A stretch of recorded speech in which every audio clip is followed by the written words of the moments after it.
Hello, how you doing? My name is Antonio. My page is Unapologetically Black. ADOS asks that you like and subscribe to this page because it is imperative for black people to seize control of their own education and to develop in the minds of themselves as well as their people and their children. Ron Sanchez telling you that blacks gain skills from slavery is just one of many examples of the harm that we have inflicted upon ourselves, handing our children over to our oppressors to be educated. And it should be of no surprise why we are not happy with the results of the education that our children receive, because they had no intentions of properly educating your children about who they are, what they come from, or instilling in them the proper self-esteem, because it is not their job to do. It is your job to do. But what I want to say in this video is the reason why it's imperative for us to take control of our own education, because many of us blacks do not know that the first treaty America signed was with Morocco. Yes, the first treaty America signed was with an African nation, not with England. And you have to look and understand parts of history to understand why this is significant. This is significant is because the Europeans did not come to America till after the Spanish Inquisition, which they took Spain from black people. And specifically, the black people they took it from was the black people who was in Morocco. So those black people ran and ruled Spain for 800 years. The Europeans conquered it. And it just so happened they came to America 5 years after they conquered Spain. Morocco-American Treaty Friendship. The Moroccan-American Treaty of Peace and Friendship, also known as the Treaty of Morocco. How many people know that blacks ruled most of Europe, from France, Scotland, Portuguese. A lot of these areas in Europe, blacks ruled and built castles, and a lot of these things built the civilization up in those areas. So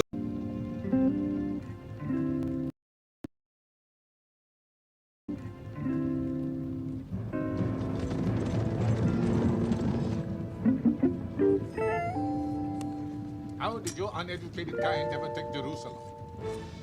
God knows. Who are you? Answer at once, or I'll die of fright. Come here, closer. What do you take me for? Oh, it's so difficult for me to speak. A Moor. Are you actually a Moor, or are you a ghost? I'm not a ghost at all, good fellow. I'm just weak with illness. Please do not betray me to the Inquisition. Of course not. I'm Pedro, a poor but honest man.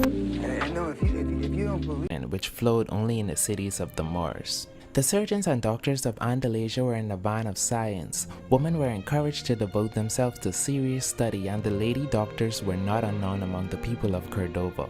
Mathematics, astronomy, and botany, history, philosophy, and jurisprudence were to be mastered in Spain, and Spain alone. The practical work of the field, the scientific methods of irrigation, the arts of fortification and shipbuilding, the highest and most elaborate products of the loom, the graver and the hammer, the potter's wheel, and the mason's trowel were brought to perfection by the Spanish Moors. In the practice of war, no less than in the arts of peace, they long stood supreme. Their fleets disputed the command of the Mediterranean with the Fatimites, while their armies carried fire and sword through the Christian marches. The Cid himself, the national hero, long fought on the Moorish side, and in all save education was more than half a Moor.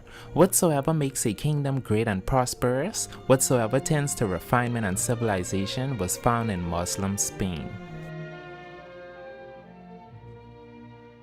Do our slavery while ignoring the fact that we educated Europeans in Europe.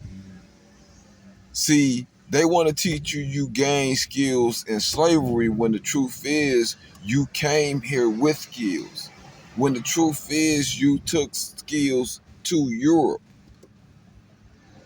Prior to Europeans having any skills, we had skills. We were the builders. We was the masons, the bricklayers, the mathematicians, the doctors, the scientists. We were the ones who believed in education. Understand that the building blocks for Oxford came from Spain. That came off of something built by black people, Moors. So as you see, we ran most of Spain. Europeans, the white Franks, the German Frankfurts, those types eventually end up conquering conquering Spain, and that is how they came to America.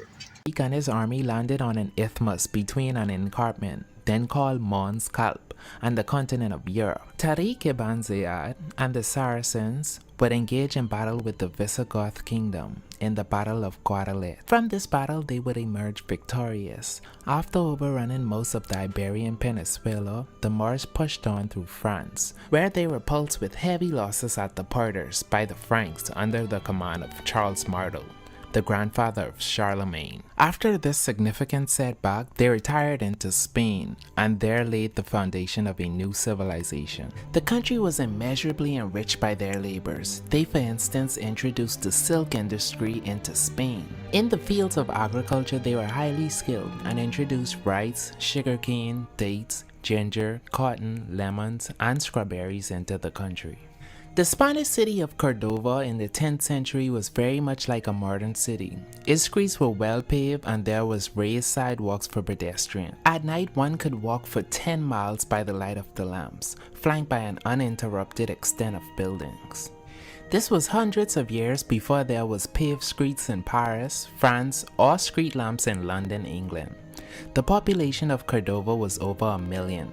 There are 200,000 homes, 800 public schools, and many colleges and universities. Cordova possessed 10,000 palaces of the wealthy, besides many royal palaces surrounded by beautiful gardens.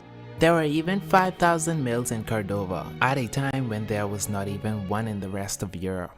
There are also 900 public baths, besides a large number of private ones, at the time when the rest of Europe considered bathing as extremely sinful and to avoid it as much as possible.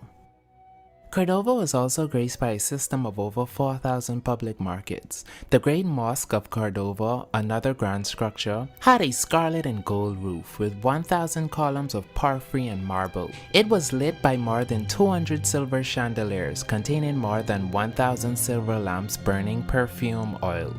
The marvelous cities of Toledo, Seville, and Granada were rivals to Cordova in respect to grandeur and magnificence. According to De Fontenelle, he wrote, "The Moors of Granada, a small black people burnt by the sun, full of wit and fire, always in love, writing verses, fond of music, arranging festivals, dances, and tournaments every day." Education was universal in Moorish Spain, being given to the most humble, while in Christian Europe, 99% of the people were illiterate, and even kings could neither read nor write. There were Moorish women who were doctors, lawyers, and professors. Jewish scholars studied under the Moors and then went to England and set up scientific schools at what later came to be Oxford University. The Moors furnished the knowledge and the Jews collected it. The Jews were intermediaries. The Moors and Christians were fighting each other and the Jews formed a bridge between them. The Umayyad dynasty survived in Spain until 1031, but it was obviously in a state of decline by the year 1000. Abd al-Rahman III, one of the greatest Moorish monarchs, reigned for 50 years, 911 to 961, and both stabilized and expanded the territories of his dominion. The Moors were a very tolerant people when relating to religion. So, since I'll be ending the story there, here's Notice how this history is complete opposite of what you have been taught in the American school system. The American school system taught you that the Europeans stumbled up onto Africa, met Africans in a village. This is how it is taught to us, as if the Europeans sailed to Africa. If the Europeans were the shipbuilders, if the Europeans were the educated group of people who stumbled into a more primitive group of people, is how this was fed to us in American school system, but the truth is vice versa. It was blacks who sailed across the Mediterranean Sea, settled in Spain, Italy. That is the more truth of the matter of what happened in history, and that is how they was introduced to black people, is that we came in, settled in Europe, and begin to build castles all throughout Europe, from the Mediterranean forward. We was the shipbuilders. We was the carpenters. But that is not how history is taught to us. It is taught to us in reverse. You're Sicilian, huh? Sicilian. You know, I read a lot, especially about things, about history. I find that shit fascinating. Here's a fact, I don't know whether you know or not.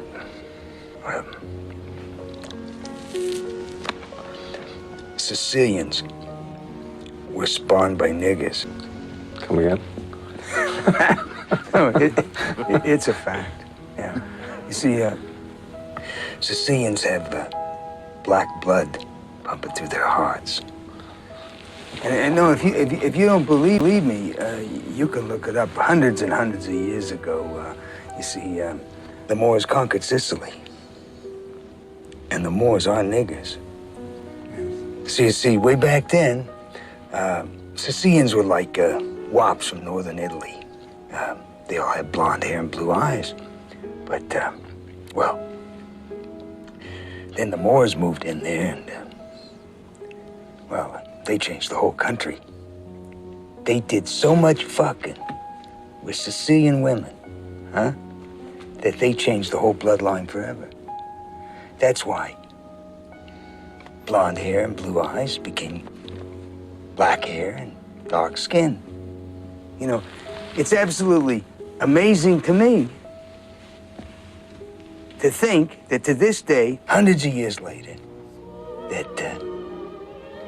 that Sicilians still carry that nigger gene. Now this... Let's be clear, they knew. The whole time, they knew the history of blacks traveling into Europe, settling into Europe, but they allowed you to be educated that white people came into Africa and discovered you at a hut. And then they allowed you to believe that they brung you over here on slave ships when you see that blacks were the master shipbuilders. Europeans were not shipbuilders.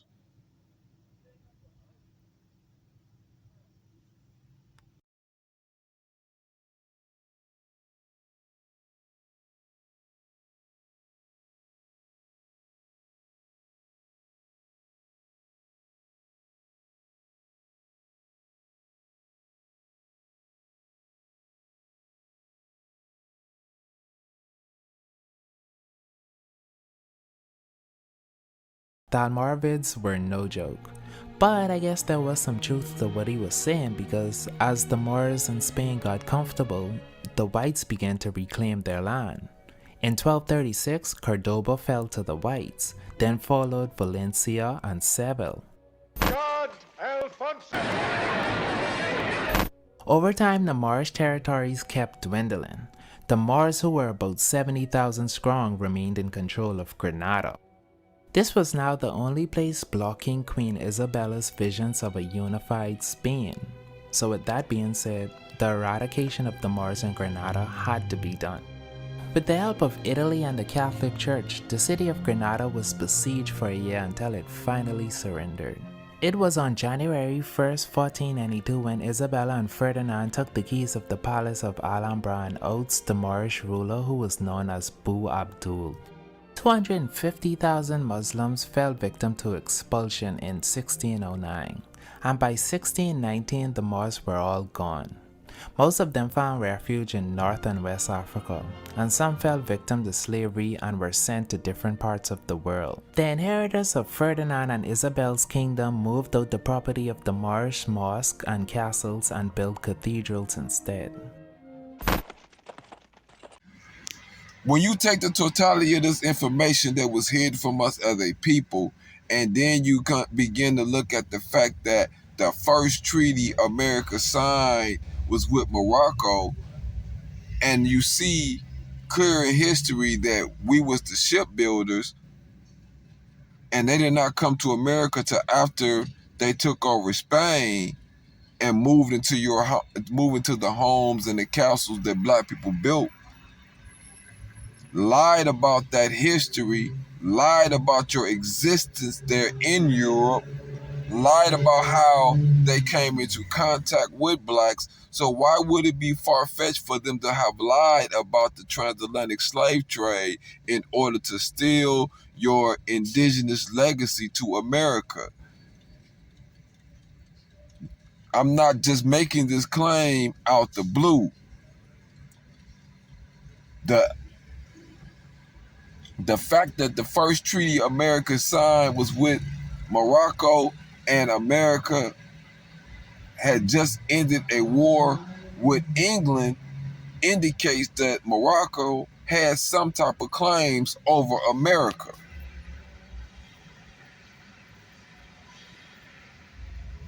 And we as a people have to rethink and relearn everything that we have ever been taught. They also left out the fact that Columbus sailed to America on Moorish-built ships. These pieces to the puzzles that we was misinformed about lead to a completion of a bigger picture. And as you follow the clues and put the pieces together, you begin to see that blacks were here in America prior to any Europeans coming here. Then when I began to look at and research the fact that George Washington signed a treaty with Morocco before even signing a treaty with England, and his treaty with Morocco was also a peace treaty, ending the Treaty of Morocco was a bilateral agreement signed in 1786 that established diplomatic and commercial relations between the United States and Morocco. It was the first treaty between the U.S. and Arab, African, and Muslim nation, and initiated the longest unbroken diplomatic relationship. It indicates to me that Morocco had claims to America. And to circumvent England claims to America, what he tried to do is cut a deal with Morocco. This is why it is said that George Washington chopped down the cherry tree, because the Moroccan flag is a red flag. Sometimes they place a green star on it. So the cherry tree that George Washington chopped down was the Moroccan flag when he did this treaty. That is what my research is leading me to believe. And we are the original people of this land, and this is the process of us being placed under military rule as blacks. That so that is what I believe had occurred. That is proof that this land was stolen. That is also an indication that we are the indigenous people of this land.